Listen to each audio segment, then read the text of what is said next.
ঘুরতে অনেক বেশি ভালোই লাগে, সাথে যদি থাকে ভালোবাসার মানুষ। সত্যি বলতে আজকের সময় স্মরণীয় হয়ে থাকবে। আসসালামু আলাইকুম, কি অবস্থা সবার? সবাই কেমন আছেন? আলহামদুলিল্লাহ, আমরাও অনেক বেশি ভালো আছি, আপনাদের দোয়া এবং ভালোবাসা। সেজন্য আমাকে বলতেছিলাম ঘুরতে যাব, তো ফাইনালি বাসা থেকে বের হয়ে পড়লাম ঘুরতে যাওয়ার উদ্দেশ্যে। মিরপুর 11 জিয়া উদ্যান। জিয়া উদ্যান এত সুন্দর জায়গা, মনোরম পরিবেশ। কয়েকবারে যাওয়া হয়েছে আমার জিয়া উদ্যান। ঢাকাতে যখনই আসি তখনই আমার যেতে হবে জিয়া উদ্যান। কেন জানি ওইখানে জায়গাটা ভালো লাগা কাজ করে। সব থেকে শান্তিতম বিষয় হচ্ছে মেট্রো রেল জার্নি। মেট্রো রেলে যাওয়ার জন্য টিকিট কাউন্টারে চলে আসছি টিকিট নেয়ার জন্য। 10টা টিকিট নিয়েই নিলাম। আমার ছোট ছোট ভাই বোন গুলোরও টিকিট দিতে হবে। আমি জাস্ট বলতেছি এত ছোট ছোট বাচ্চাদেরও টিকিট কাটতে হবে, আমরা আমাদের মতো বলতেছি আর তারা তাদের মতোই বলতেছে। কথা না বাড়িয়ে আমরা 10টা টিকিট নিয়ে নিলাম। ফাইনালি এখন আমাদের মেট্রো রেলে ওঠার পালা। এক এক করে সবাই উঠে পড়লাম মেট্রো রেলে। মেট্রো রেলের ভ্রমণটা এত বেশি সুন্দর লাগে আমার, যা বলার বাইরে। যদিও বসার মতো সিট পেতে অনেক বেশি কষ্ট, তারপরও মেট্রো রেলে উঠতে আমার অনেক বেশি ভালো লাগে এবং মেট্রো রেল জার্নিটা অনেক বেশি পছন্দ। 1 ঘন্টার রাস্তা 5 থেকে 10 মিনিটের মধ্যে আসা যায়। আমি যেখানে যাই যা কিছু ছোট আন্টিকে আমার ভিডিও করেই দিতে হয়, অন্য কেউ করে দিলে নাকি তার কাছে ভালো লাগে। যত ধরনের পাম আছে সবগুলি তার জানা। ফাইনালি চলে আসলাম জিয়া উদ্যান। আমাদের জীবন নিয়ে আমরা কত আফসোস, বাট কিছু কিছু দৃশ্য দেখলে তখন আল্লাহর কাছে হাজার হাজার শুকরিয়া। আল্লাহ তাআলা যেভাবে রেখেছে আলহামদুলিল্লাহ আলহামদুলিল্লাহ। সবাই সবার মতো ছবি এবং ভিডিও করা নিয়ে একদমই বিজি। আমার আর কি করার আছে, আমি আমার মতো সময় পার করতেছিলাম। সবথেকে ভালো লাগছে এই ভাইয়ার হাসিটা। সে আমাকে বলতেছিল আপু একটা ফুল নেবেন, যদিও ফুল আমার কোনো কারণেই লাগবে না, কিন্তু তার কথা শুনে আমার ফুল নিতেই হলো। ফুলটা নিয়ে আমি আমার ভাইটাকে আবার দিয়ে দিলাম। এখন আবার কিছু পাবলিক বলবে ফুলই তো দিলেন, সেটা আবার দেখার কি আছে। আমার মতো শ্রাবণে যদি পারে ফুলটা গিফট করতে, আপনারা কেন পারবেন? মানুষ ছোট থেকেই বড়। সত্যি বলতে আমার ফুলটা পেয়ে এত খুশি হইছে সেটা আমি কল্পনাও করি। সত্যি বলতে আমার কাছে অনেক বেশি ভালো লাগতেছে। চারপাশে সবুজ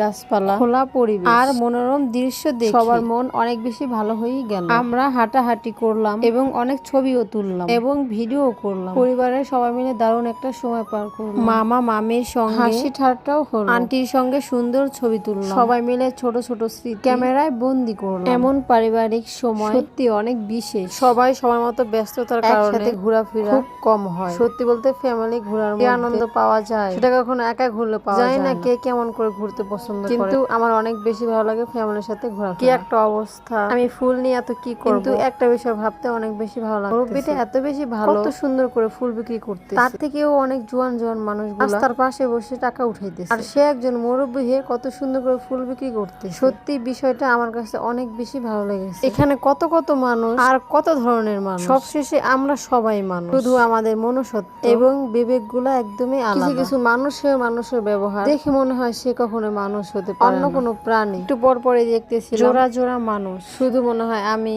একা একা হাঁটতেছি আর ভাবতেছিলাম কিছু কিছু সময় একা থাকাই ভালো। আমার বোন কখনোই আমাকে ছাড়া থাকতে পারে, যত যা কিছু হয়ে যায় সে আমার সাথে থাকবেই থাকবে। জিয়া উদ্যান যখন আসি যেদিনে আসি সেদিনে আমাদের দোরান খেতে। যতবারই গিয়েছি জিয়া উদ্যান ততবারই আমাদের ছবি এবং ভিডিও তুলতে তুলতে একদম সন্ধ্যা হয়ে যায়। তারপরে আমাদের দোরান ঘোরাফেরা শেষ করে সবাই কত সুন্দর করে বসে আছে। জিয়া উদ্যানে আসলে হাঁটতে হাঁটতে একদমই পাশে। তখন ছিল নায়িকা, হচ্ছে ছেলের মা। এখন আমরা রওনা হব বিজয় সরণি থেকে মিরপুর 11 নম্বর। এখানে লিফট দেয়া আছে যত প্রতিবন্ধী আছে তাদের, কিন্তু আমাদের মতো সুস্থ প্রতিবন্ধী লিফটে উঠে পড়লো। সত্যি বলতে বিষয়টা আমার অনেক ভালো লাগছে। প্রতিবন্ধী খাতায় নাম চলে যাইতেছে। তো ফাইনালি আইসায় পড়লাম আবার সেই টিকিট কাউন্টারে টিকিটের জন্য। সবাই অনেক বেশি ভয় পাইতেছিলাম যদি আমরা টিকিট না পাই তাহলে তো আবার আমাদের সে 1 ঘন্টার রাস্তায় 3 ঘন্টা হয়ে যেতে হবে। এই টিকিট কাটতে চলে আসছি, ফাইনালি টিকিটও পেয়ে গেলাম আলহামদুলিল্লাহ। এক এক করে সবাই টিকিট দেখিয়ে চলে যাচ্ছে মেট্রো রেলে ওঠার জন্য। রাতের বেলা এত বেশি ভিড় থাকে মেট্রো রেলে, ভিড় থাকার জন্য দৌড়াদৌড়ি করে যাচ্ছিলাম মেট্রো রেলে ওঠার জন্য। কি একটা অবস্থা,